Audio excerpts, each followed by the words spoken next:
السلام علیکم۔ مشیز اسٹوری کے تمام سننے والوں کو محبتوں بھرا سلام۔ آج آپ کو اسلام افروز بہترین واقعہ سنانے جا رہی ہوں، ملاحظہ کیجیے۔ فرعون کی ہلاکت کے بعد بنی اسرائیل اس کے پنجوں سے آزاد ہو کر سب ایمان لے آئے، اور حضرت موسیٰ علیہ السلام کو خداوند کریم کا یہ حکم ہوا کہ وہ 40 راتوں کا کوہ طور پر اعتکاف کریں، اور اس کے بعد انہیں کتاب توریت دی جائے گی۔ جب حضرت موسیٰ علیہ السلام کوہ طور پر چلے گئے اور بنی اسرائیل کو اپنے بھائی حضرت ہارون علیہ السلام کے سپرد کر دیا، آپ 40 دن تک دن بھر روزہ دار رہ کر عبادت میں مشغول رہتے اور ساری رات عبادت میں گزارتے، اور ادھر سامری کو بنی اسرائیل کو گمراہ کرنے کا موقع مل گیا۔ بنی اسرائیل میں ایک شخص ایسا تھا جس کو سامری کے نام سے پکارا جاتا تھا، جو تباہی طور پر گمراہ کن انسان تھا۔ اسرائیلی روایت میں ہے کہ سامری کی ماں نے برادری میں رسوائی اور بدنامی کے ڈر سے سامری کو پیدا ہوتے ہی پہاڑ کے ایک غار میں چھوڑ دیا تھا، اور حضرت جبرائیل علیہ السلام نے اللہ کے حکم سے اس کو اپنی انگلی سے دودھ پلا کر پالا تھا، اس لیے یہ حضرت جبرائیل علیہ السلام کو پہچانتا تھا۔ اس کا پورا نام موسیٰ سامری ہے، اور حضرت موسیٰ علیہ السلام کا نام بھی موسیٰ ہے۔ سامری کو حضرت جبرائیل علیہ السلام نے پالا تھا، اور حضرت موسیٰ علیہ السلام کی پرورش فرعون کے گھر ہوئی تھی، مگر خدا کی شان کہ فرعون کے گھر میں پرورش پانے والے موسیٰ علیہ السلام تو خدا کے رسول ہوئے، اور حضرت جبرائیل علیہ السلام کا پالا ہوا موسیٰ سامری کافر اور بنی اسرائیل کو گمراہ کر کے اس نے بچڑے کی پوجا کرائی۔ اس بارے میں کسی عارف نے کیا خوب کہا ہے، یعنی جب کوئی آدم ازل ہی سے نیک بخت نہیں ہوتا تو وہ بھی نامراد ہوتا ہے، اور اس کی پرورش کرنے والے کی کوشش بھی ناکام اور نامراد ہوتی ہے۔ دیکھ لو، موسیٰ سامری جو حضرت جبرائیل علیہ السلام کا پالا ہوا تھا وہ کافر ہوا، اور حضرت موسیٰ علیہ السلام جو فرعون کی پرورش میں رہے وہ جو اللہ کے رسول ہوئے۔ اس کا راز یہی ہے کہ موسیٰ سامری ازلی شاکی اور پیدائشی بدبخت تھا، تو حضرت جبرائیل علیہ السلام کی تربیت اور پرورش نے اس کو کچھ بھی نفع نہ دیا، وہ کافر ہی رہا۔ پھر حضرت موسیٰ علیہ السلام جو کہ ازلی سید اور نیک بخت تھے، اس لیے فرعون جیسے کافر کی پرورش میں بھی ان کو فرق نہ پڑا۔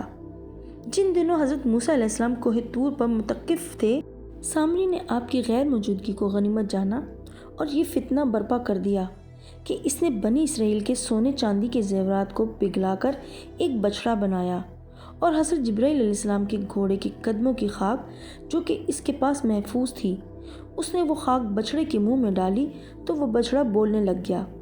پھر سامری نے مجمع تمام میں یہ تقریر شروع کر دی کہ اے بنی اسرائیل، حضرت موسیٰ علیہ السلام اللہ سے ہم کلام ہونے کے لیے کوہ طور گئے ہیں، لیکن خدا ہمارے پاس ہے۔ یہ کہتے ہوئے نعوذ باللہ بچڑے کی طرف اشارہ کرتے ہوئے کہا، یہی خدا ہے۔ سامری نے ایسی گمراہی پھیلائی کہ بنی اسرائیل اس کی باتوں پر یقین ہو گیا، اور وہ سب اس بچڑے کے سامنے سجدہ زیر ہو گئے۔ ساری قوم نے اس سونے چاندی کے بچڑے کو بولتا دیکھ کر اس پر ایمان لے آئے۔ صرف 12,000 لوگ ہی بچے تھے، اور اللہ تبارک و تعالیٰ پر یقین اور ایمان پختہ رکھتے تھے۔ خداوند قدوس کا ارشاد باری ہے، موسیٰ کے بعد اس کی قوم اپنی ذیلوں سے ایک بچڑا بنا بیٹھی ہے، بے جان کا دڑ تھا، وہ گائے کی طرح آواز کرتا۔ جب 40 دنوں کے بعد حضرت موسیٰ علیہ السلام خدا سے ہم کلام ہو کر توریت شریف ساتھ لے کر بنی میں واپس تشریف لائے اور قوم کو بچڑا پوجتے ہوئے دیکھا تو آپ پر بے حد غضب و جلال طاری ہو گیا۔ آپ نے جوش و غضب میں اپنے بھائی حضرت ہارون علیہ السلام کی داڑھی اور سر کے بال پکڑ کر گھسیٹنا اور مارنا شروع کر دیا، اور فرمانے لگے کہ کیوں تم نے ان لوگوں کو اس کام سے نہیں روکا۔ حضرت ہارون علیہ السلام معذرت کرنے لگے، جیسا کہ قرآن مجید میں ہے، اے میرے ماں جائے، قوم نے مجھے کمزور سمجھا اور قریب تھا کہ مجھے مار ڈالیں، تو مجھ پر دشمنوں کو نہ ہنسا اور مجھے ظالموں میں نہ ملا۔ حضرت ہارون علیہ السلام کی معذرت سن کر حضرت موسیٰ علیہ السلام کا غصہ ٹھنڈا پڑ گیا۔ اس کے بعد آپ نے اپنے بھائی حضرت ہارون علیہ السلام کے لیے رحمت اور مغفرت کی دعا فرمائی۔ پھر آپ نے اس بچڑے کو توڑ پھوڑ کر جلا کر اس کو ریزہ ریزہ کر دیا۔ اور پھر اسے دریا میں بہا دیا۔ پھر اللہ تعالیٰ کا یہ حکم نازل ہوا کہ جن لوگوں نے بچڑے کی پرستش نہیں کی ہے وہ لوگ بچڑا پوجنے والوں کو قتل کر دیں۔ چنانچہ سامری سمیت 70,000 بچڑے کی پوجا کرنے والے قتل ہو گئے۔ اس کے بعد یہ حکم نازل ہوا کہ حضرت موسیٰ علیہ السلام 70 آدمیوں کو منتخب کر کے کوہ طور پر لے جائیں، اور یہ سب لوگ بچڑا پوجنے والوں کی طرف سے معذرت طلب کرتے ہوئے یہ دعا مانگی کہ بچڑا پوجنے والوں کے گناہ معاف ہو جائیں۔ حضرت موسیٰ علیہ السلام نے اللہ پاک کا حکم بجا لاتے ہوئے چن کر 70 آدمیوں کو منتخب کر کے کوہ طور پر تشریف لے گئے۔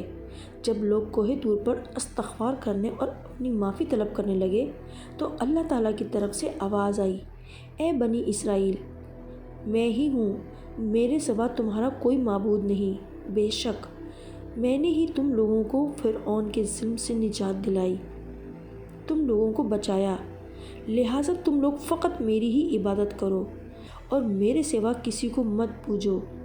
اللہ تعالیٰ کے یہ کلام سن کر 70 آدمی ایک زبان ہو کر کہنے لگے کہ اے موسیٰ، ہم ہرگز آپ کی بات نہیں مانیں گے تب تک ہم اللہ تعالیٰ کو اپنے سامنے نہ دیکھ لیں۔ یہ 70 آدمی اپنی ضد پر اڑ گئے کہ آپ ہم کو خدا کا دیدار کرا دیں، ورنہ ہم ہرگز نہیں مانیں گے کہ خداوند عالم نے یہ فرمایا ہے۔ حضرت موسیٰ علیہ السلام نے ان لوگوں کو بہت سمجھایا، لیکن یہ شریر اور سرکش لوگ اپنے مطالبے پر اڑے رہے، یہاں تک کہ اللہ تعالیٰ نے اپنے غضب و جلال کا اظہار اس طرح فرمایا اور یہ 70 آدمی مر گئے۔ پھر حضرت موسیٰ علیہ السلام نے خداوند عالم سے کچھ گفتگو کی اور ان لوگوں کے لیے زندہ ہو جانے کی دعا مانگی، تو یہ لوگ اللہ کے حکم سے پھر زندہ ہو گئے۔ اس پورے واقعے کا ذکر قرآن کریم میں بھی موجود ہے۔ ارشاد باری تعالیٰ ہے، اے موسیٰ، تم نے اپنی قوم سے آگے چلے آنے میں جلدی کیوں کی؟ موسیٰ علیہ السلام، وہ میرے پیچھے آ رہے ہیں، اور اے پروردگار، میں نے تیری طرف آنے میں جلدی اس لیے کی کہ تو خوش ہو۔ فرمایا، ہم نے تمہاری قوم کو تمہارے بعد آزمائش میں ڈال دیا ہے اور سامری نے ان کو بہکا دیا ہے۔ موسیٰ علیہ السلام غم اور غصے کی حالت میں اپنی قوم کے پاس واپس آئے اور کہنے لگے کہ اے میری قوم، کیا تمہارے پروردگار نے تم سے ایک اچھا وعدہ نہیں کیا تھا؟ کیا میری جدائی کی مدت تم کو دراز معلوم ہوئی، یا تم نے چاہا نہ کہ تم پر تمہارے پروردگار کی طرف سے غضب نازل ہو؟ اس لیے تم نے مجھ سے جو وعدہ کیا تھا اس کے خلاف کیا۔ وہ کہنے لگے، ہم نے اپنے اختیار سے تم سے کوئی وعدہ خلافی نہیں کی، بلکہ ہم لوگوں کے زیوروں کا بوجھ اٹھائے ہوئے تھے۔